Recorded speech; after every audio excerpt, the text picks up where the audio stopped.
Hello, I'm Leonardo Puglisi. Welcome to Uncensored, where we go in depth with the key newsmaker about issues that matter to them and matter to you. Tonight we're speaking to the Prime Minister of Australia. Now, late last week, political reporter Roman McKinnon and I caught up with Scott Morrison in a wide-ranging interview that at times got heated and was making headlines before it even aired. Here is that interview in full, and a reminder to follow along by sharing your thoughts using the hashtag 6newsau or email your feedback to contact@6newsau.com. Prime Minister Scott Morrison, welcome to 6 News. Great to be with you. Prime Minister Roman McKinnon here, political reporter. First of all, do you think you've done enough in the budget to take victory in the upcoming election? We've done what the Australian people have needed us to do to secure our economy and our recovery and to keep Australians safe. And they are the biggest needs right now. We face massive challenges in the national security issues in our region, which you know all about, but economically, our economic security, that's what enables us to provide for our national security. Now, right now, with the impact of fuel prices out of the war in Ukraine, you put the price of fuel up, it just doesn't affect what families have to put it in at the bowser. It affects the cost of everything, because everything that we consume is put on a truck somewhere.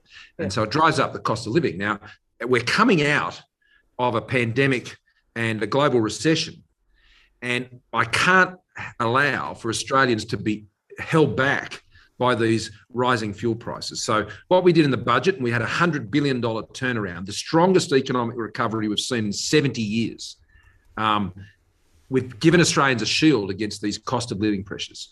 And that means that they can continue their rebuild out of this pandemic and then go into the next phase of opportunity, which we've set up for through the massive investments we're putting in our regions, into manufacturing, into skills, into infrastructure, into the data and digital economy, into clean energy for the future, to power up our economy. So a big plan for the future, but importantly, providing for economic security right now. What will be your main focus in the upcoming election on marginal seats? Will they be based on local issues or a federal thing? Well, frankly, at every election, the choice that people make is a combination of both of these. Obviously, at a national level, people are looking for the economic and the national security that they need to keep safe, and also to be able to plan for the future with confidence. So lower taxes, clear plans and delivery on infrastructure investments. I mean, we have more trade apprentices in training right now, 220,000, than at any other time since 1963, which is before I was born. And so we've got people into training, we've got people into the work, we've got unemployment down from 5.7 to 4%. Youth unemployment is now in the single digits. We haven't seen that in a long time. And we're coming out of this thing strongly, but we've got to keep going. And then there's the big issues on national security. And national security isn't just about defence, and it isn't just about the challenges we're facing in our region.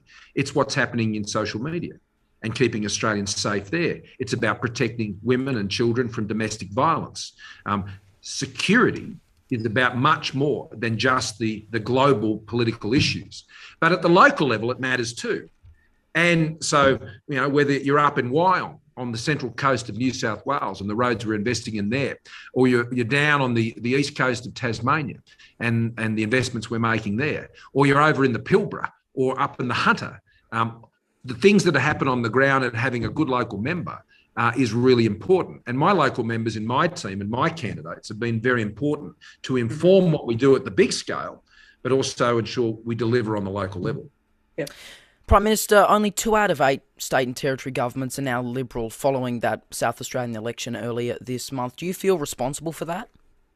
No.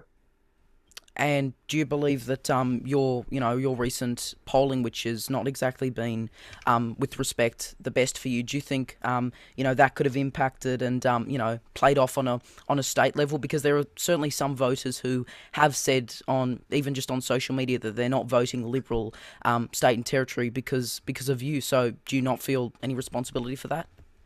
No, state issues are fought on state election. Indeed, the now Premier of South Australia said exactly the same thing. before the last election in South Australia. We all face our own contests as leaders, and ours is coming up at a federal level. And the coalition has won 7 out of the last 9 elections, and only on 2 of those occasions did people think we would win those elections. So the other 5, as you get closer to an election, all the commentary, all the opinion, all the sentiment, all the noise, it all burns off, because when you walk into a polling booth, you're not expressing an opinion, you're casting a vote. And when you cast a vote, you're deciding the economy you want to live in for the next decade. You're deciding the security of your job. You're deciding as Australia's national security and who's best able to stand up for Australia's interests when it comes to the coercion and pressure we're facing from China in our own region. So it's not a debating point. It's not a talking point around a cafe. It's what you do at the election and who you choose will actually determine the country you live in and how safe it is and the strength of the economy upon which your wage depends. Yeah, and I can imagine Roman and I are probably the youngest journalists you've ever spoken to. I know youth in politics is a big thing these days. I've had a bunch of people at school who wanted me to ask you some questions. Hi to Lincoln and Ella, who wanted a bit of a shout out there. But in all seriousness, do you believe you've managed to gain the trust of young people, obviously a bit older than me, who may be voting at this election for the very first time? What we've done for young people, and this is one of the most important things, and in 2 areas very specifically. The first of all is to ensure that when young Australians leave school today or leave university or training, they get a job. Because if you don't get a job by the time you're in your sort of early to mid-20s, then the chances of you spending a life dependent on welfare go up like a rocket. Now, I learned that as Social Services Minister almost 8 years ago, when I looked at these issues very carefully. So that's the first thing. When you leave school, when I left university, and the Labor, that was in pretty much the middle, not long, we were going into the Keating Labor recession of the 1990s. And when my mates left uni at that time, they were going, I had friends and family, couldn't get jobs. They'd studied, they'd got their training, couldn't get jobs because we're in the recession we had to have, apparently. Not a recession caused by a global pandemic. No. Labor presided over the last recession before this one, and there was no global pandemic to explain that one. So this day, under our government, young Australians are leaving school and getting jobs. They've got training opportunities. They've got a world of opportunity. The other thing we've done, which I've been very focused on, is youth mental health. Now, this has been a high priority for me, particularly when it comes to youth suicide. And I've worked very closely together with Professor Patrick McGorry, the Headspace program, the investments we've poured into early youth psychosis, just announced another big phase of that, particularly ensuring those services are available in Tasmania. I'm sure you've got viewers in Tasmania as well. When it comes to young people, the 2 things I've tried to focus very much on has been their mental health and the fact that they're able to get a job, because that's what can set them up for life. Now, I know there are many other issues of great importance to young people. Of course, net zero by 2050.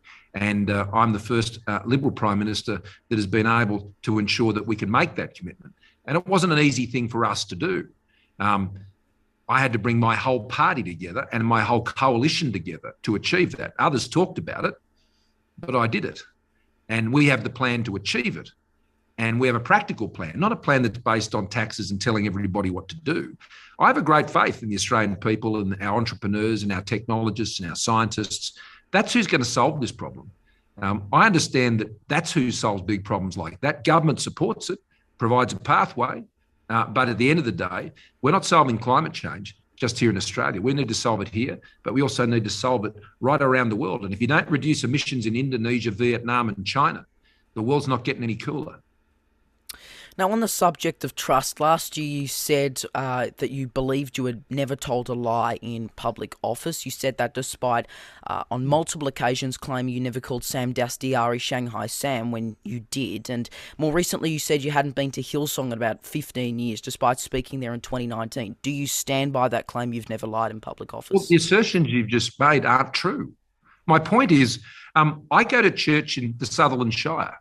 I've been going to church there at a church called Horizon Church since back in 2007.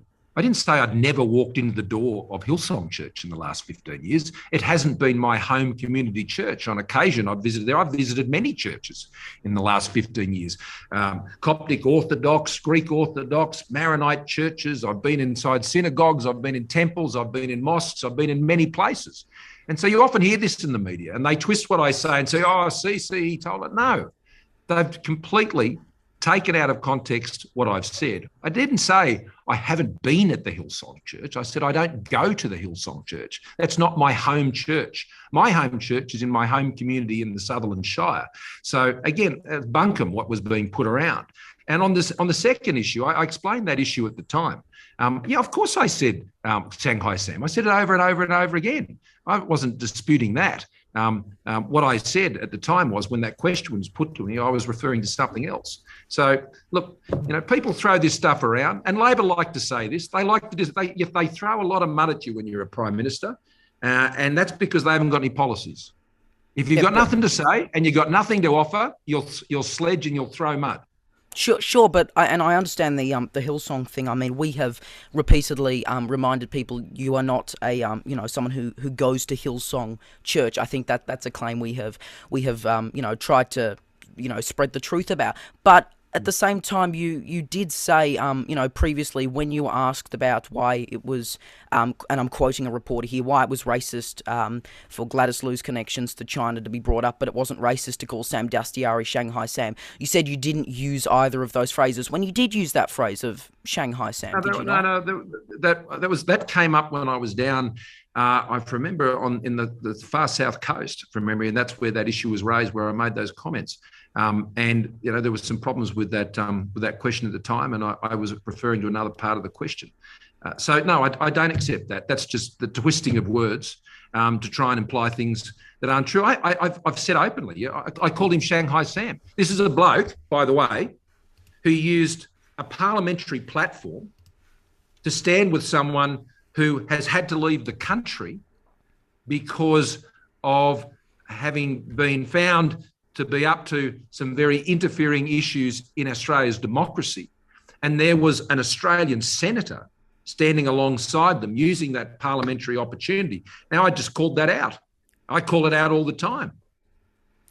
And I guess this does come down to a matter of credibility. Crikey, and of course their own outlet. That's not a good start. If you're starting with crikey and you're talking about credibility, it's not a good start. You can make that claim, sure, but at the same time I can assert it strongly. I can tell you. Absolutely, you can assert it strongly, and we're giving you a platform to assert that. No one's stopping you from asserting that. But they put together a list of 50 lies and falsehoods from you. Now that's 50. Now I'm not saying I am not judging their journalism. However, a lot of everything that you've said is on the record. The ABC has fact checked you rather about the ABC and crikey. Let's add a few more then. I'm sure the Australia Institute is probably going to be the next one, I suspect. Look, there are a lot of people who like to throw stones, and they will put these things forward. No, Australians know that I'm up front with them. They know I'm up front with them. And as politicians, on occasionally you might get the odd fact wrong or the odd figure wrong, or you might be taken out of context. That's all just silly word games. What Australians care about is their job, their national security. They're not interested in these type of juvenile debates. So you don't think Australians are interested in whether their leader tells the truth or not? Because surely some of the claims that Crikey and the ABC have put together are true. I mean they've quoted you directly on all these things. Yeah, and they've quoted out of context, and they've been able to pursue a line that they've been suing for a long time. But I'm upfront with the Australian people. I'm upfront about the challenges we face. I'm upfront about the plans we've got, the policies. I think Australians are asking the question, where's Anthony Albanese's economic plan? Where is it? The election's in a couple of months. Where is it? Everyone knows what my economic plan is. Everybody knows what my view is on national security, on defence. Everyone knows what my view is on protecting women's safety. I've set it out in budget after budget after budget. I don't know what his plan is. Do you know? We're trying to speak to Anthony Albanese, and we'd love it if his media team gave us a call. But look, just wrapping up. Sure. Yeah, just wrapping up. This might be your last term as PM, depending on which way the election goes. We don't know which way the election will go. That'll happen on election night. But just right now, are there any achievements you're really proud of since you became Prime Minister? Oh, look, there are many. There are many. I mean, I'm absolutely thrilled that youth unemployment now is in the single digits. I'm absolutely thrilled that during the pandemic, we've saved over 40,000 lives and have created over 375,000 additional jobs post the pandemic. I'm thrilled that we are ranked second in the world on pandemic preparedness. I'm thrilled that we're able to save people from death by suicide during the pandemic. I'm absolutely rapt that we've been able to put together the most historic partnership with the United States and the United Kingdom since the ANZUS alliance with the United States back in New Zealand 70 years ago. I'm thrilled that we've been able to bring our Defence Force capability up to a level that we haven't seen in decades and decades and decades after we inherited the worst defence spending record from the Labor Party since prior to the Second World War. I'm absolutely thrilled that we've been able to put drugs on the pharmaceutical benefit scheme, 2,800 new and amended listings to the PBS, which means kids with cystic fibrosis can go out and ride their bike and play with their mates and play basketball. And I'm sure that we've got breast cancer drugs that ensure that people can be treated with spinal muscular atrophy, which is a death sentence for so many kids. I'm thrilled that mitochondrial disease, something that completely robs the life, especially of young people, we've been able to pass important legislation, which means that the science and research that will help save their lives in the future is done. We've used a strong economy to create a stronger future for Australia. We've created a strong economy so we can guarantee the essential services Australians rely on. And I'd say to you, whatever you hear during this election, from whatever politician you hear from, the thing that underwrites everything they say is whether they can manage a strong economy. And if they can't do that, which the Labor Party have proved over and again, and particularly when they're driven by the Greens, well, anything they say, you can't rely on. If you can't manage the money, if you can't manage the economy, you can't deliver anything. And that's what the election's about. And do you have any regrets from your time as Prime Minister so far? Look, there's lots of things, I'm sure, that in the moment, as we've dealt with crises and challenges, that any government would say, with hindsight, you could have done better. But to be honest, we've met the greatest challenges this country has faced since the Second World War. And Australia is stronger today than it was 3 years ago. And that's the job of a Prime Minister. And that's what we've delivered. Prime Minister, are you confident in your chances of a win on election night? I'm confident in the plans we're taking to the Australian people for a stronger economy. I'm confident in our plans for national security. I'm confident in the plans for our essential services that we're guaranteeing by a strong economy. And I'm confident in the good nature and the good judgment of the Australian people. All right, we'll leave it there. On behalf of Roman and I, thanks very much for your time, Prime Minister, and for joining us here on 6 News, and we hope to potentially catch up a little later. Good to be with you, Minister. Thanks a lot, guys. There we go. That was Prime Minister Scott Morrison speaking to Roman, McKinnon and I. Of course, we would also love to have the opposition leader on, Anthony Albanese. We have reached out multiple times and thus far had no response. Again, if you're watching Anthony Albanese's team, our DMs are open. You can email contact at 6newsau anytime. And of course, you at home can email contact at 6newsau.com with your feedback about this interview, not just about what the Prime Minister said, but also how we handled it. You can do that via that email and, of course, use the hashtag 6newsau and share the link on social media. Share it on Facebook, Twitter, Instagram, whatever platform. Share it with your friends and family. This is the one pre-election interview with the Prime Minister that you really need to see. And apart from Albanese, make sure you let us know who you'd like to see us interview next time right here on Uncensored. I'm Leonardo Puglisi. Thanks for your company. Have a great night.